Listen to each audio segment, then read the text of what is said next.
नमस्कार दोस्तों। परीक्षा से पहले अंतिम प्रहार बात कर रहे हैं शिक्षा मनोविज्ञान की।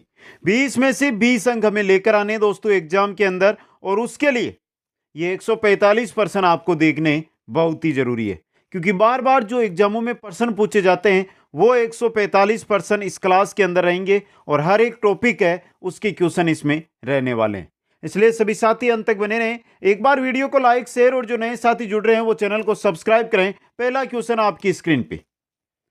मनोविज्ञान शिक्षक को अनेक धारणाएं और सिद्धांत प्रदान करके उसकी उन्नति में योग देता है। मनोविज्ञान शिक्षक को अनेक धारणाएं और सिद्धांत प्रदान करके उसकी उन्नति में योग देता है। यह कथन किसका है? पहला क्वेश्चन बहुत ही इंपॉर्टेंट क्वेश्चन आपके लिए दोस्तों। यह कथन किसका है दोस्तों? कुप्पुस्वामी का है। किनका है? कुप्पुस्वामी का। अगला क्वेश्चन, मनोविज्ञान के निम्न शाखाओं में से अनुप्रयुक्त मनोविज्ञान कौन सा है? अनुप्रयुक्त मनोविज्ञान है इनमें से शिक्षा मनोविज्ञान। कौन सा है? शिक्षा मनोविज्ञान। क्वेश्चन नंबर 3, शिक्षा मनोविज्ञान मनोविज्ञान की वह शाखा है जो शिक्षण एवं सीखने से संबंधित है। यह कथन किसका है दोस्तों? यह कहा था स्किनर ने। किसने कहा था? स्किनर ने दोस्तों। क्वेश्चन नंबर 4 है, सर्वप्रथम मनोविज्ञान ने अपनी आत्मा का परित्याग किया, फिर उसने अपने मन का त्याग किया, उसके बाद उसने चेतना का त्याग किया, अब वह व्यवहार की विधि को स्वीकार करता है। यह कथन किसका है? यह कथन है वुडवर्थ का। किनका है? वुडवर्थ का दोस्तों। क्वेश्चन नंबर 5 है, एक शिक्षक को मनोविज्ञान का ज्ञान आवश्यक है क्योंकि मनोविज्ञान के ज्ञान से शिक्षकों को क्या मिलता है? छात्र की आवश्यकता का ज्ञान होता है। छात्र की आवश्यकता का ज्ञान होता है। क्वेश्चन नंबर 6 है, शिक्षकों को अपने शिक्षण में उन मनोवैज्ञानिक सिद्धांतों का प्रयोग करने के लिए तैयार रहना चाहिए जो सफल शिक्षण और प्रभावशाली अधिगम के लिए अनिवार्य है। यह कथन किससे संबंधित है? यह कथन है एलिस क्रो का। एलिस क्रो का दोस्तों। क्वेश्चन नंबर 7 देखिए, मनोविज्ञान के किस संप्रदाय में तथ्यात्मक एवं वस्तुनिष्ठ विधियों के अध्ययन के उपयोग पर बल दिया है? कौन से संप्रदाय में तथ्यात्मक और वस्तुनिष्ठ विधियों का जो अध्ययन है उसके उपयोग पर बल दिया गया दोस्तों? कौन से मनोविज्ञान में? बता दीजिए। व्यवहारवाद के अंदर। क्वेश्चन नंबर 8 है, निम्नलिखित में से मनोविज्ञान के संदर्भ में कौन सा कथन सही नहीं है? वो आपको यहां पर बताना है दोस्तों। आत्मा का विज्ञान होता है, तर्क के विज्ञान के रूप में मनोविज्ञान नहीं है, मस्तिष्क के विज्ञान होता है, और चेतना के विज्ञान के रूप में आत्मा, चेतना, मन या मस्तिष्क का विज्ञान बोलते हैं इसको, तो ये होता है। और व्यवहार, तो यहां पे आपका बी भी नहीं है, केवल बी। ऑप्शन 4 सही रहेगा। आगे चलते हैं क्वेश्चन नंबर 9 की ओर। बच्चे दुनिया के बारे में अपनी समझ का सृजन करते हैं, इसका श्रेय किसको जाता है? बच्चे दुनिया के बारे में अपनी समझ का है जो सृजन करते हैं। क्वेश्चन क्या कह रहा है उसको ध्यान से देखना होगा आपको। क्वेश्चन है उसको ध्यान से देख के उत्तर देना होगा। उत्तर पूछा गया है, इसका श्रेय किसको जाता है? इसका श्रेय जाता है दोस्तों, वो जाता है पियाजे को। किनको जाता है? पियाजे को जाता है दोस्तों। बहुत ही इंपॉर्टेंट और सिंपल सा क्वेश्चन आपकी स्क्रीन पे आया है ये। आगे चलते हैं नेक्स्ट क्वेश्चन की ओर। क्वेश्चन नंबर 60 देखिए, जॉन ओ प्रोसिकल डेवलपमेंट का परिचय दिया गया किसके द्वारा? वाई गोत्स्की के द्वारा। किनके द्वारा? वाई गोत्स्की के द्वारा दोस्तों। सिंपल सा क्वेश्चन।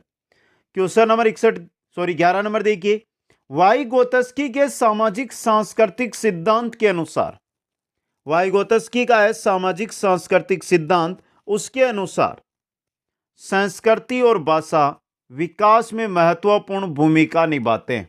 संस्कृति और भाषा विकास में महत्वपूर्ण भूमिका निभाते हैं। क्वेश्चन नंबर 12 है, निम्नलिखित में से कौन सा वाई गोत्स्की के सामाजिक सांस्कृतिक सिद्धांत पर आधारित है? कौन सा आधारित है? पारस्परिक शिक्षण दोस्तों। 2 नंबर ऑप्शन सही रहेगा। क्वेश्चन नंबर 13 है, जिस आयु में बालक की मानसिक योग्यता का लगभग पूर्ण विकास हो जाता है वह कौन सी आयु है? वो आयु है 14 वर्ष। 14 वर्ष के बालक का कंप्लीट मानसिक जो विकास है वो हो जाता है, यानी मानसिक योग्यता का पूर्ण विकास हो जाता है। क्वेश्चन नंबर 14 देखिए, वाइगोत्स्की के अनुसार समीपस्थ विकास का क्षेत्र है, समीपस्थ विकास का क्षेत्र कौन सा है? बच्चे के द्वारा स्वतंत्र रूप से किए जा सकने वाले तथा सहायता के साथ करने वाले कार्य के बीच अंतर समीपस्थ विकास का क्षेत्र या सिद्धांत है ये दोस्तों। क्वेश्चन नंबर 15 देखिए, मानसिक विकास को प्रभावित करने वाला कारक नहीं है। कौन सा कारक है जो मानसिक विकास को प्रभावित नहीं करता? परिवार का वातावरण करता है, धार्मिक वातावरण प्रभावित नहीं करता दोस्तों। ऑप्शन 2 है जो यहां पे क्या रहेगा, आपका सही रहेगा। आगे चलिए क्वेश्चन नंबर 16, निम्न में से किसने बच्चों में वस्तु स्थिति के विकास को समझने में सहायता की? किसने की दोस्तों? पियाजे ने। ऑप्शन 1 सही रहेगा। क्वेश्चन नंबर 17 देखिए, सूर्य बच्चे के साथ साथ चलता है, उसके मुड़ने का अनुकरण करता है और बच्चे की बात सुनता है। यह कथन बालक की किस लक्षण की ओर अंकित करता है? बताइए दोस्तों, किस ओर? सजीव चिंतन की ओर। यह क्वेश्चन इंपॉर्टेंट क्वेश्चन है, इस प्रकार का क्वेश्चन आ सकता है। अगला क्वेश्चन है, एक पूर्व विद्यालय बालक कहता है सूर्य आज उदास है। बालक निम्नलिखित में से किस संपत्ति की अभिव्यक्ति कर रहा है? किसकी अभिव्यक्ति कर रहा है दोस्तों? सजीव चिंतन की। ऑप्शन 1 आपका सही रहेगा।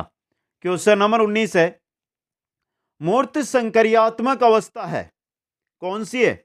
मूर्त संक्रियात्मक अवस्था 7 से 11 वर्ष वाली, 7 से 11 वर्ष वाली। नेक्स्ट क्वेश्चन है, पियाजे के अनुसार एक 8 वर्ष का बालक कर सकता है, पियाजे के अनुसार एक 8 वर्ष का बालक कर सकता है क्या? संरक्षणात्मक समस्याएं सीखना। समझ गए?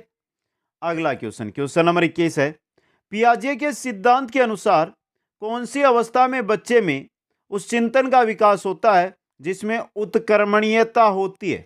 कौन सी अवस्था के अंदर होता है दोस्तों? बताइए। मूर्त संक्रियात्मक अवस्था में।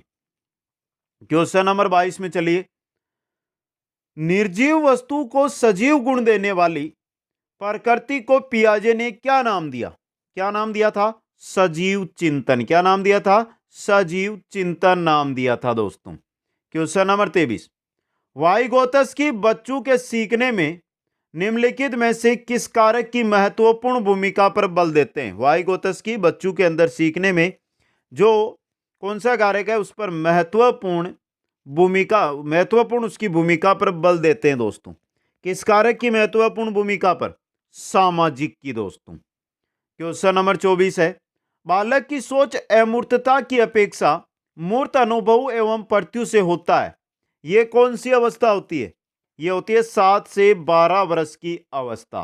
क्वेश्चन नंबर 25 है, पियाजे के अनुसार बच्चा अमूर्त स्तर पर चिंतन, बौद्धिक क्रियाएं और समस्या समाधान किस अवस्था में करने लगता है?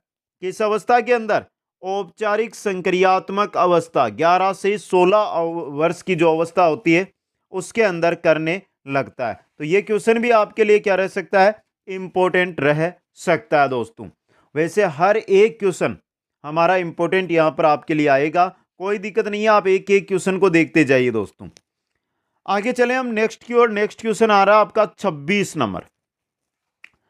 26 नंबर क्वेश्चन है वो क्या कह रहा है, देखिए 26 नंबर क्वेश्चन, बालक प्रसंग बोध परीक्षण 3 वर्ष से 10 वर्ष की आयु वाले बालकों के लिए बनाया गया है। इस परीक्षण में कार्ड में प्रतिस्थापित किए गए, बहुत अच्छा क्वेश्चन, क्या किए गए? लोगों के स्थान पर जानवर, लोगों के स्थान पर जानवरों का दोस्तों। 2 नंबर ऑप्शन। क्वेश्चन नंबर 27, बालक के व्यक्तित्व को प्रभावित करने वाला कारक, बालक के व्यक्तित्व को प्रभावित करने वाला कारक है वंशानुक्रम तथा वातावरण, वंशानुक्रम तथा वातावरण दोस्तों। क्वेश्चन नंबर 28, व्यक्तित्व मापन की एक प्रक्षेपी परीक्षण विधि नीचे दी गई है, प्रक्षेपी विधि बतानी है कौन सी है। साक्षात्कार नहीं, शब्द साहचर्य परीक्षण, यह आपकी प्रक्षेपी विधि है दोस्तों। यहां पे क्वेश्चन नंबर 29 है, सीएटी मापता है। सीएटी किसको मापता है? व्यक्तित्व को। किसको? व्यक्तित्व को। क्वेश्चन नंबर 30, रोरसा स्याही धब्बा परीक्षण का प्रयोग किया जाता है किसके मापन में? व्यक्तित्व मापन के लिए दोस्तों। क्वेश्चन नंबर 31 है, 31 है, लियोपोल्ड बेलक ने निम्न में से किस परीक्षण को विकसित किया? लियोपोल्ड बेलक की बात हो रही है। किस परीक्षण को विकसित किया था दोस्तों? सीएटी को। सीएटी को दोस्तों। अगला क्वेश्चन, प्रक्षेपण विधि द्वारा किसका अध्ययन किया जाता है? प्रक्षेपण विधि द्वारा अचेतन मन का। किसका? अचेतन मन का अध्ययन किया जाता है दोस्तों। क्वेश्चन नंबर 33, सीएटी किसके लिए तैयार किया गया है? सीएटी तैयार किया गया 3 से 10 वर्ष की आयु वर्ग के बालक होते हैं उनके लिए दोस्तों। क्वेश्चन नंबर 34 है, 16 पीएफ प्रश्नावली द्वारा बनवाई गई। किसके द्वारा बनाई गई? 16 पीएफ प्रश्नावली बनाई थी केटल ने। किसने? केटल ने दोस्तों। क्वेश्चन नंबर 35, व्यक्तित्व की प्रक्षेपण विधि कौन सी है? प्रक्षेपण पूछिए ना, प्रक्षेपी विधि। पहली है आपकी रोरसा स्याही धब्बा परीक्षण, ऑप्शन 1 सही रहेगा। क्वेश्चन नंबर 36 है, 16 पीएफ का प्रयोग किसके मापन हेतु किया जाता है? 16 पीएफ का प्रयोग किसके मापन हेतु किया जाता है? सिंपल सा क्वेश्चन लेकिन इंपॉर्टेंट क्वेश्चन दोस्तों। किसके मापन में किया जाता है 16 पीएफ का? व्यक्तित्व मापन में दोस्तों। क्वेश्चन नंबर 37, निम्न में से व्यक्तित्व मापन की प्रक्षेपी विधि नहीं है। प्रक्षेपी विधि कौन सी नहीं है वो बताना है। टीएटी है, एमएमपीआई नहीं है, रोरसा भी है और सीएटी भी है। अगला क्वेश्चन, व्यक्तित्व मापन के लिए व्यक्ति की संपूर्ण सूचनाएं प्राप्त करने की विधि कौन सी विधि में? व्यक्ति इतिहास विधि के अंदर दोस्तों। क्वेश्चन नंबर 40, निम्न में से जो घटक व्यक्तित्व के विकास को प्रभावित करने वाला है? व्यक्तित्व के विकास को प्रभावित करने वाला घटक बुद्धि भी है, स्वास्थ्य भी है और लैंगिक भिन्नता भी है। उपयुक्त सभी है यहाँ पे, ऑप्शन 4 यहाँ पे। क्वेश्चन नंबर 40, व्यक्तित्व मापन की निरप्रक्षेपण विधियां बताइए। व्यक्तित्व मापन की निरप्रक्षेपण विधियां, आत्मकथा लेखन है, प्रश्नावली है, जीवन वर्त है, तो सीएस सभी है, ऑप्शन 4 सही रहेगा। क्वेश्चन नंबर 41, किस प्रणाली में व्यक्ति के अचेतन मन की बातें सामने लाई जाती है? किसके अंदर? प्रक्षेपी के अंदर दोस्तों, प्रक्षेपी में। क्वेश्चन नंबर 42 देखिए, कौन सी व्यक्तित्व मापन की व्यक्तिनिष्ठ विधि है? व्यक्तित्व मापन की व्यक्तिनिष्ठ है प्रश्नावली। कौन सी है? प्रश्नावली विधि है दोस्तों आपकी।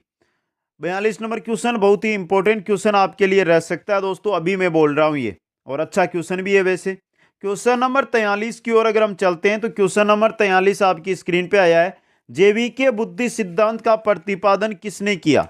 बात किसकी हो रही है? जेवीके बुद्धि परीक्षण की बात हो रही है कि जेवीके बुद्धि परीक्षण है, बुद्धि सिद्धांत है, इसका प्रतिपादन किसने किया था? किसने किया था? सेसी ने दोस्तों, सेसी ने। क्वेश्चन नंबर 44, प्राथमिक योग्यताओं के सिद्धांत का प्रतिपादन, प्राथमिक योग्यताओं का सिद्धांत है उसका प्रतिपादन किया था थर्स्टन ने। किसने किया था? थर्स्टन ने दोस्तों। क्वेश्चन नंबर 45, अपसारी चिंतन, अभिसारी चिंतन, संज्ञान, स्मृति व मूल्यांकन के आधार पर गिलफोर्ड ने कौन सी विमा को 5 मानसिक क्षमताओं में बांटा?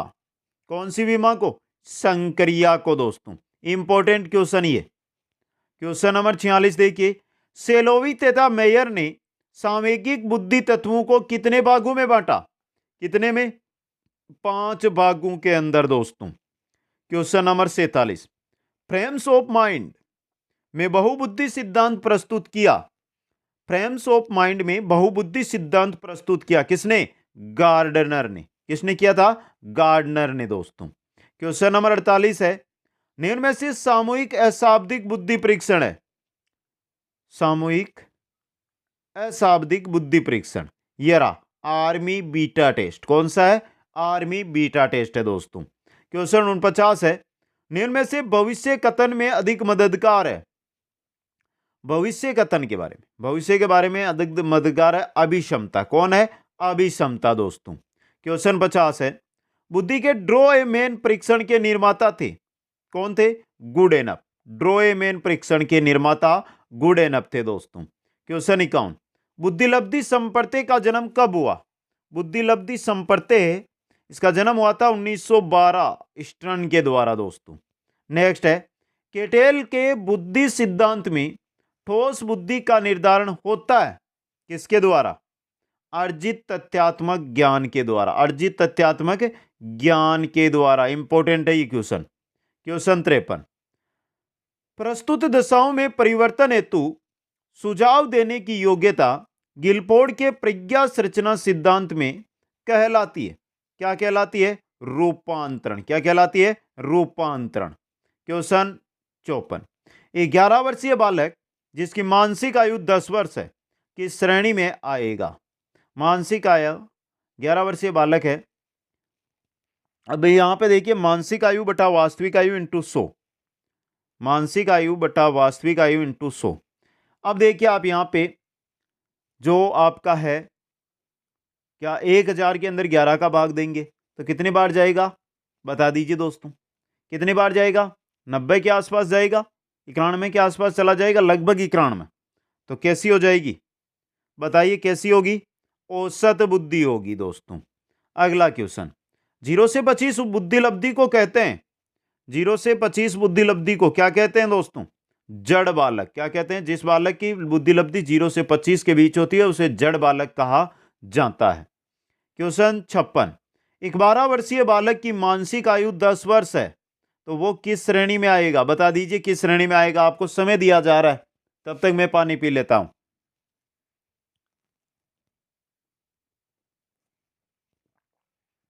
अगर 90 से नीचे आ रहा है ना तो आपका सही है मित्रों, और 90 से नीचे आएगा।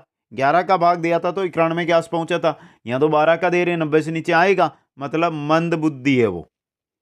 क्वेश्चन नंबर 57, गिलफोर्ड के बुद्धि संबंधी मॉडल में कुल कॉस्ट खाने हैं कितने दोस्तों? 180 है, 180। नेक्स्ट है, मंगोलिज्म होता है, ये मंगोलिज्म क्या होता है दोस्तों? मंगोलिज्म होता है मंद बुद्धि को मंगोलिज्म कहा जाता है दोस्तों। क्वेश्चन नंबर 59, प्रतिभावान बालकों की बुद्धिलब्धि वैसे तो 140 प्लस मानी जाती है, लेकिन ऑप्शनों के अकॉर्डिंग हमारी रहेगी 130 से अधिक दोस्तों। क्वेश्चन नंबर 60, औसत बुद्धिलब्धि का द्योतक है, औसत बुद्धिलब्धि का द्योतक 91 से 110, 91 से 110। क्वेश्चन 61, एक बालक अनुपयोगी प्लास्टिक थैलियों से कलात्मक वस्तु बनाता है।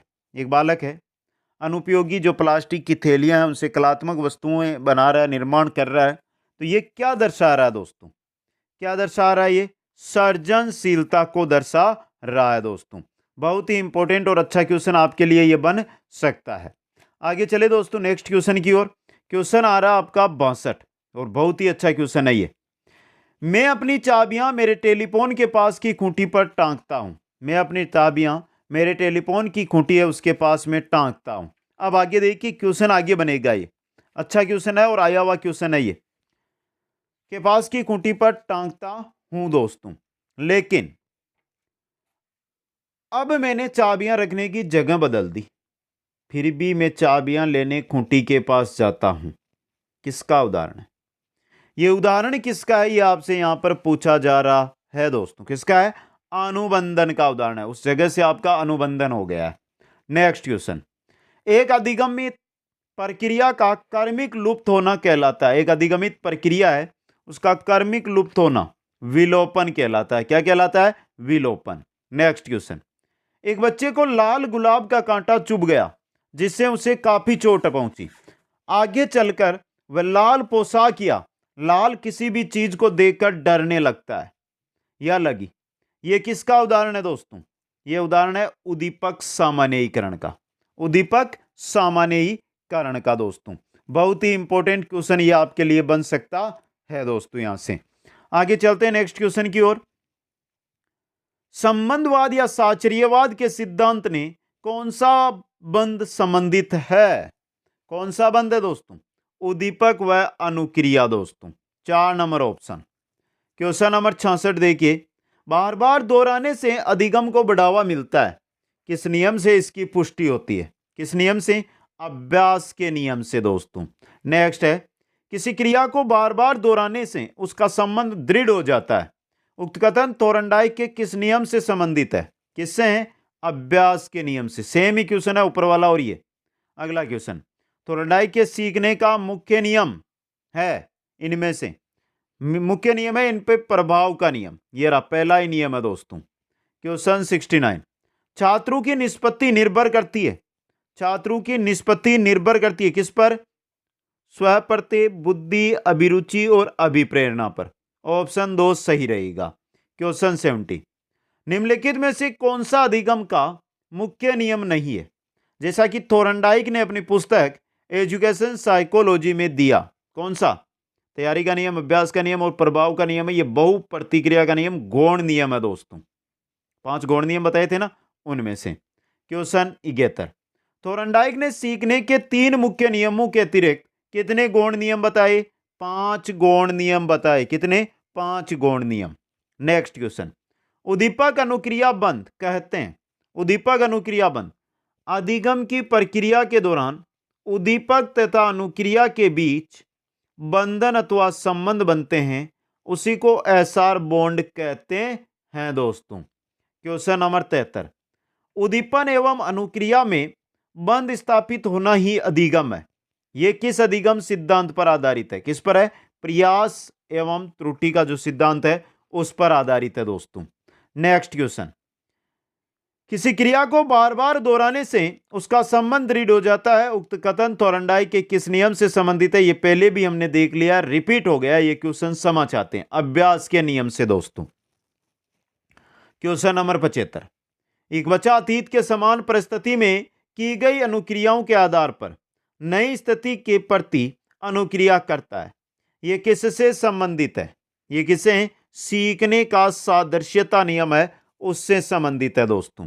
क्वेश्चन 76, निम्न में से कौन सा अधिगम का एक मुख्य थोरनडाइक नियम है? मुख्य थोरनडाइक का नियम यहां पर है, वो है आपके अभ्यास का नियम दोस्तों। अगला क्वेश्चन, एक शिक्षक होने के नाते आप सीखने के किस नियम को नहीं अपनाएंगे? कौन सा नियम है जिसको आप नहीं अपनाएंगे? आंशिक क्रिया का नियम, तत्परता का नियम, अभ्यास का नियम, प्रलोभन का नियम आप नहीं अपनाएंगे। प्रलोभन देकर आपको अध्ययन है वो नहीं करवा सकते हैं दोस्तों। समझ गए यहाँ पे? अच्छा क्वेश्चन है एग्जाम की दृष्टि से। आगे चलते हैं क्वेश्चन नंबर 78, टंकण कार्य या कंप्यूटर पर यदि निरंतर अभ्यास नहीं करते हैं तो भूल जाते हैं।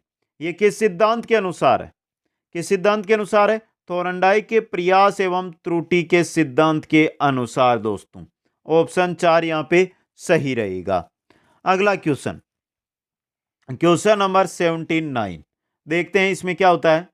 निम्न में से अनुबंधन का कौन सा प्रकार उद्दीपकों के साथ साथ घटित होने वाली आधारित न रहकर, घटित होने पर आधारित न रहकर व्यवहार के परिणामों के प्रभाव पर निर्भर करता है? बताइए कौन सा है? क्रिया प्रसूत अनुबंधन है दोस्तों ये। नेक्स्ट क्वेश्चन, एक प्रोफेसर बीएफ स्किनर के नियमों के आधार पर परीक्षण का निर्माण कर रहा है। संप्रत्यय जो कि इस परीक्षण में केंद्र पर होगा वह है, कौन सा होगा? पुनर्बलन अनुसूचियां दोस्तों। क्वेश्चन 81, निम्नलिखित में से किसमें ऐच्छिक व्यवहार उसके परिणामों या पूर्विकता से शक्तिशाली था कमजोर होता है दोस्तों? किसमें होता है? बहुत ही सिंपल सा क्वेश्चन आपकी स्क्रीन पे है ये, और आराम से आप इसका उत्तर है वो दे सकते हैं, क्रिया प्रसूत अनुबंधन में। नेक्स्ट क्वेश्चन, क्रिया प्रसूत अनुबंधन के सिद्धांत का शिक्षकों के लिए निम्नलिखित में से निहितार्थ है। क्या निहितार्थ है दोस्तों? बता दीजिए। सिंपल क्वेश्चन है, 4 ऑप्शन है, आप जल्दी से कमेंट करके बता दीजिए मित्रों। यहां से देखते हैं कौन कौन साथी है जो इसका सही उत्तर है वो कमेंट करते हैं दोस्तों। तो यहां पे सही रहेगा, उचित व्यवहार का पुनर्बलन किया जाए। उचित व्यवहार का जो पुनर्बलन है वो किया जाए दोस्तों। तो सिंपल सा क्वेश्चन हो गया ना यहां पे, अच्छा क्वेश्चन भी है। आगे चलते हैं क्वेश्चन नंबर 83 की ओर। बड़ा क्वेश्चन, पूरी स्क्रीन पे नहीं आ रहा है एक बार में तो कोई दिक्कत नहीं है, हम देख लेंगे। निम्न में से कौन विशेष आवश्यकता वाले बालकों के वर्ग में आता है? 4 दिए गए हैं आपको। इनमें से जो विशेष आवश्यकता वाले बालक है उनमें कौन आता है वो आपको बताना है दोस्तों। देखिए, प्रतिभावान आता है, मानसिक रूप से पिछड़े आते हैं, शारीरिक रूप से अक्षम आते हैं, सामाजिक रूप से अक्षम आते हैं, यानी कि चारों आ रहे हैं। चौथा ऑप्शन है आपका उपरोक्त सभी। चौथा ऑप्शन अभी दिखा दूंगा मैं, चौथा ऑप्शन वो सही रहेगा यहां पे। ये देखिए यहां पे क्वेश्चन 84,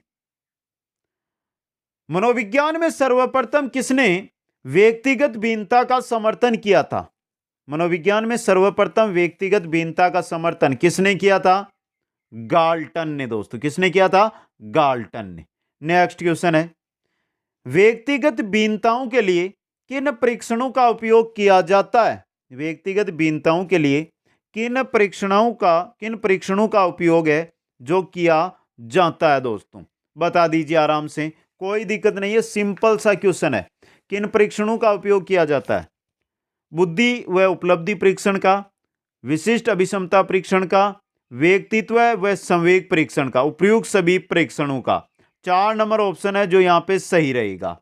क्वेश्चन 86, बुद्धि परीक्षण करके सर्वप्रथम व्यक्तिगत भिन्नताओं का मापन किसने किया था? किसने किया था? बीने ने किया था। नेक्स्ट है, व्यक्तित्व भिन्नता का तात्पर्य किन्हीं दो व्यक्तियों के व्यक्तित्व एवं क्रियाओं में अंतर से है। कितने अंतर से?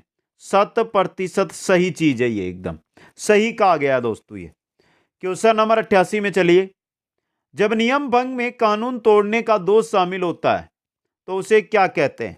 उसे कहते हैं अपराध दोस्तों। आप नियम तोड़ते हैं तो कानून तोड़ता है, कानून तोड़ना मतलब अपराध है।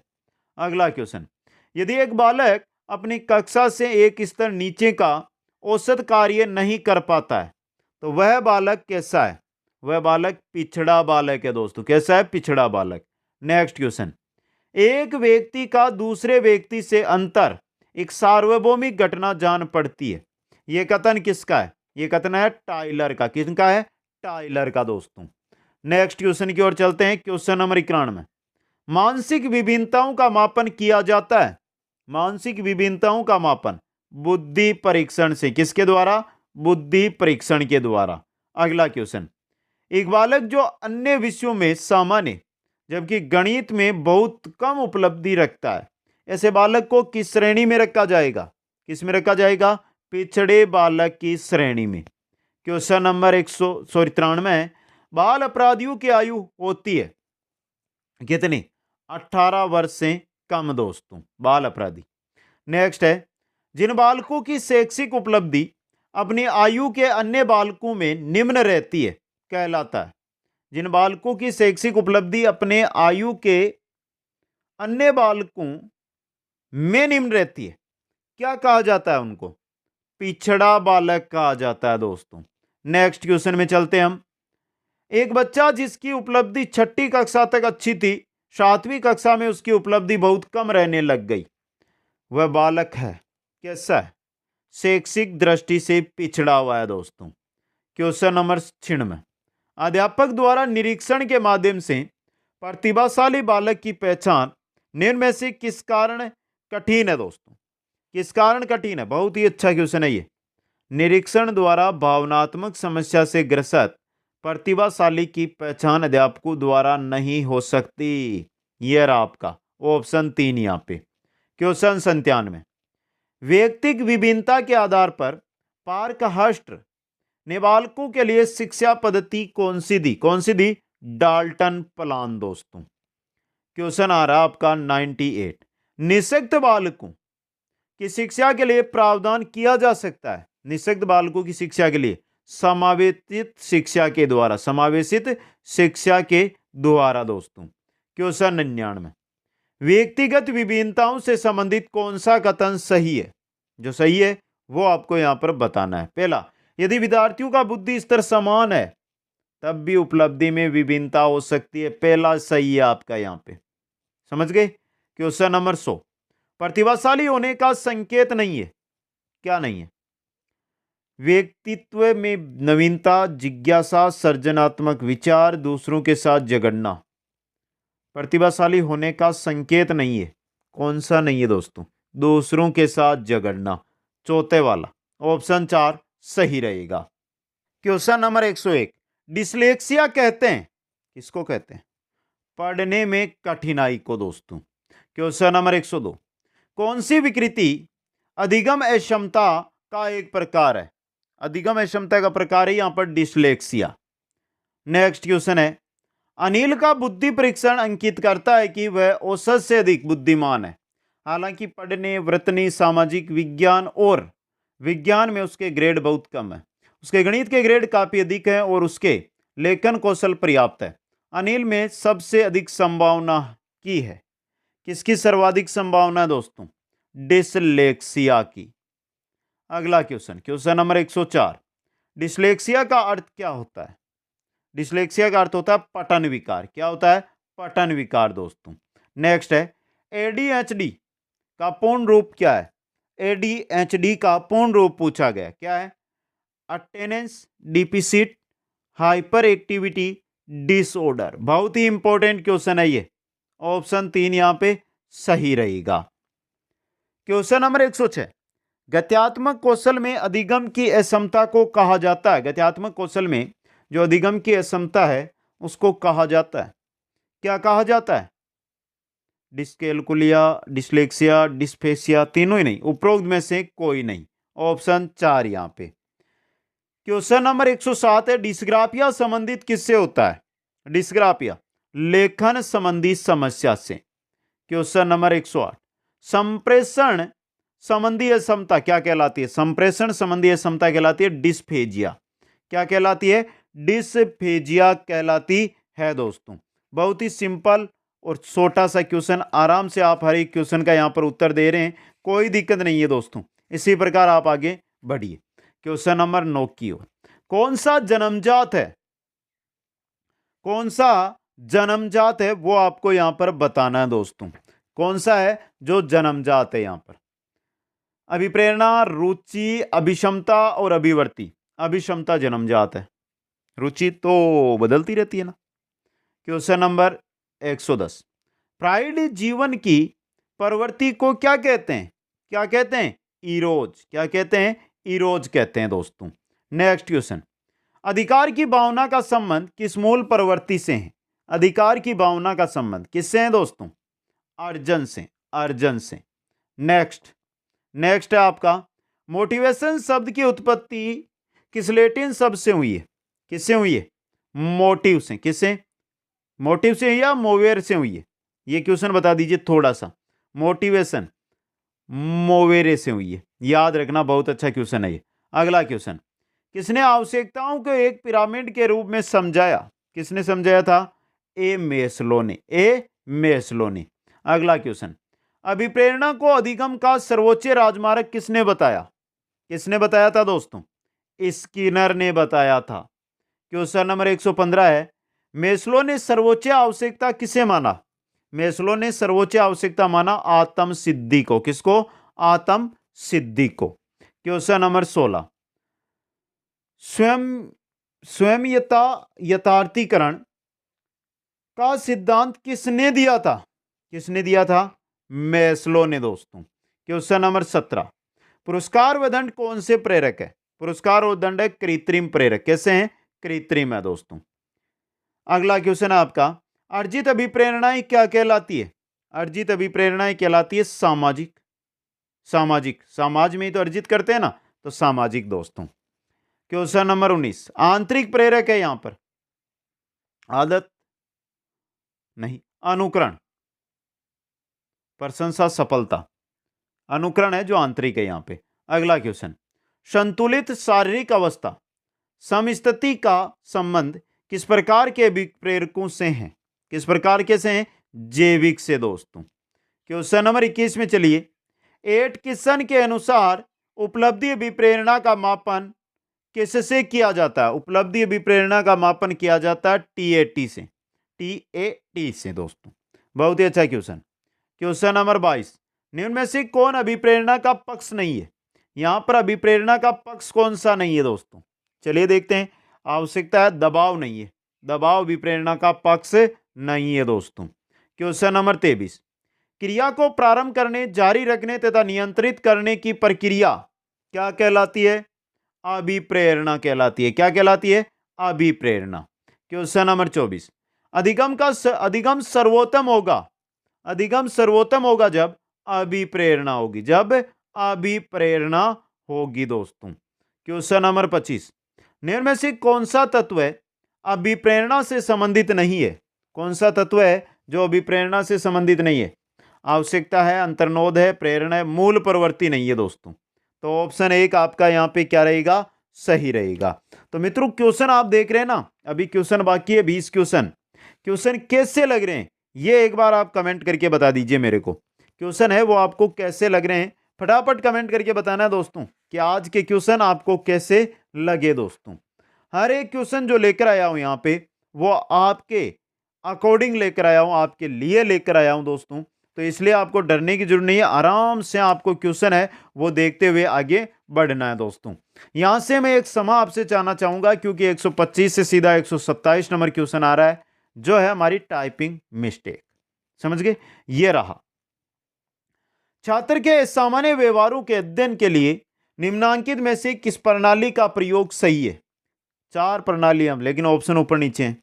कौन सी प्रणाली का प्रयोग है वो सही है दोस्तों? आराम से आप है जो इसका उत्तर देख के बता सकते हैं। चलिए देखते हैं कौन सी प्रणाली है जो सही रहेगी। यहाँ पे कोई दिक्कत नहीं है, आराम से बताइए आप जैसा भी पता है। व्यक्ति इतिहास प्रणाली। नेक्स्ट क्वेश्चन, एक छोटे कद की लड़की ऊंची अड़ी के जूते पहनकर लंबी दिखना चाहती है, उसने निम्न में से किस रक्षा युक्ति का प्रयोग किया है? किसका किया है? क्षतिपूर्ति का दोस्तों।